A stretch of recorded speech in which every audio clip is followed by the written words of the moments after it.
আসসালামু আলাইকুম ম্যাম। ওয়ালাইকুম সালাম। হালিম, তোমাকে যা বলেছিলাম মনে আছে তো? জি ম্যাডাম, মনে আছে। ভুল করো না, ঠিক আছে? জি।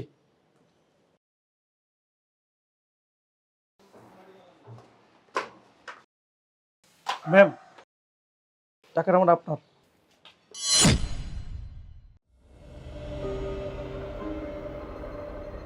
ও হ্যাঁ, টাকাটা আমারই। আসলে ইন্টারভিউ দিতে যাচ্ছি তো একটু তাড়াহুড়ায় পড়ে গেছে। Thank you.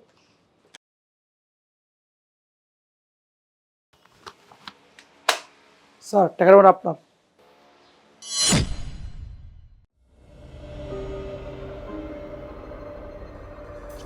ও আচ্ছা আচ্ছা আচ্ছা, টাকাটা আমারই ঠিক আছে। ওকে, থ্যাংক ইউ।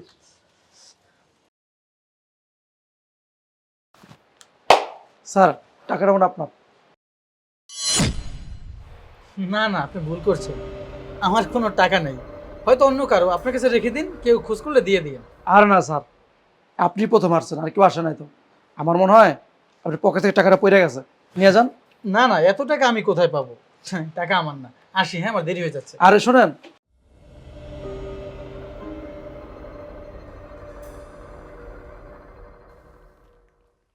তোমাদের মধ্যে ইসমাইলকে?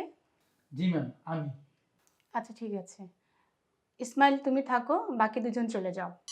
আপনি তো আমাদের পেপারসগুলোও চেক করলেন না। আমাদেরকে চলে যেতে কেন বলছেন? তোমাদের ইন্টারভিউ হয়ে গিয়েছে, পেপারস দেখতে হবে না।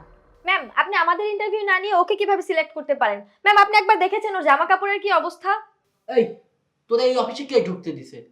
তো কিভাবে সাহস হয় এই অফিসে ঢোকা? তোর কি অবস্থা তুই দেখছিস? আমাদের সাথে যায় তোর? এই, শাট আপ। এটা আমার অফিস, তা আমি কাকে চাকরি দিব আর কে বের হয়ে যাবে আর কে থাকবে সেটা ডিসাইড আমি করব। ওকে? আর তোমাদের ইন্টারভিউ, তোমাদেরকে বলেছি না তোমাদের ইন্টারভিউ হয়ে গিয়েছে, তোমরা এখন আসতে পারো। এই অফিসে তোমরা চাকরি করবে, এই অফিসে চাকরি করার তোমাদের কোনো যোগ্যতা নেই। আমি তোমাদের ইন্টারভিউ কি নিব? আমার সিকিউরিটি গার্ডই তোমাদের ইন্টারভিউ সকালে নিয়ে নিয়েছে।